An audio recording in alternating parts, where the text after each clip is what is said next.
The Utopia, the NDP has been spinning in the corner of Parliament.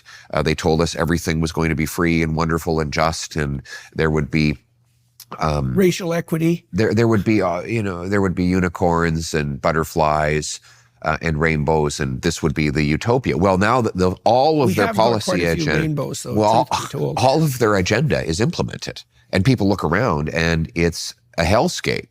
Mm-hmm. We have 1,400 homeless encampments in Ontario, 35 in Halifax. We have hate crimes are up 253% in the last 9 years.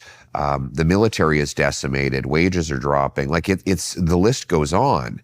And so Jagmeet Singh is trying to disown that ideology, even though that it belongs to him.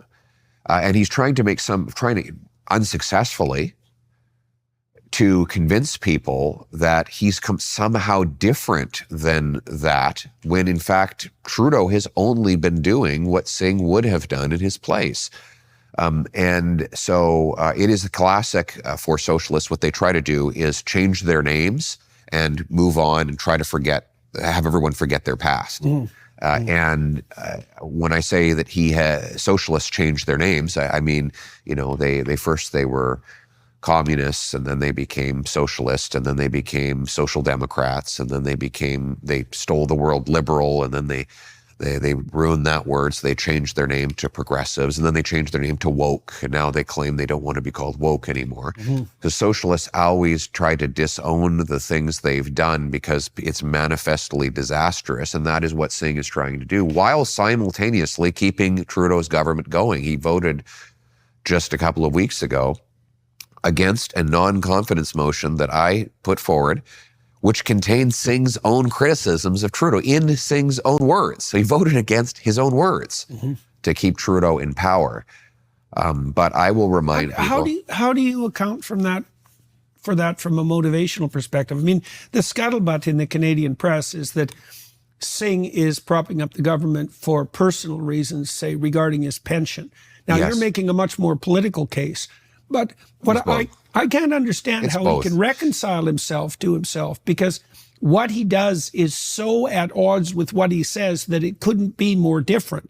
Like if he allied him, the other thing I can't figure out, maybe you can shed some light on this, is like when Singh agreed to act as Trudeau's support, why the hell didn't he negotiate a cabinet seat? I mean, why didn't he make it into a formal coalition? I know that's not a traditional Canadian move, but it could happen. And so he sold his soul to Trudeau fundamentally, decimated his own party, and gained nothing in return, including what he could have gained had he bargained properly. That's how it looks to me. And what do you think about that?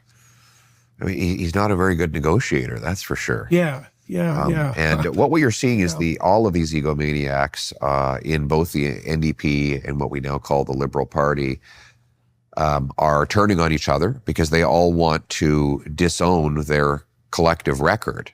All of them want to say, I wasn't part of this. And whether it's the outgoing finance minister Freeland, or Mark Carney, who's been writing the financial plan behind the scenes, or Jagmeet Singh, they're all trying to say, I wasn't there, I wasn't part of it, I'm something completely different than what you see. That is just an illustration of how much of a disaster their agenda has been. And I think that's why we're doing so well, and we're going to defeat them, and Canadians will give me a mandate to take the country in a completely opposite direction.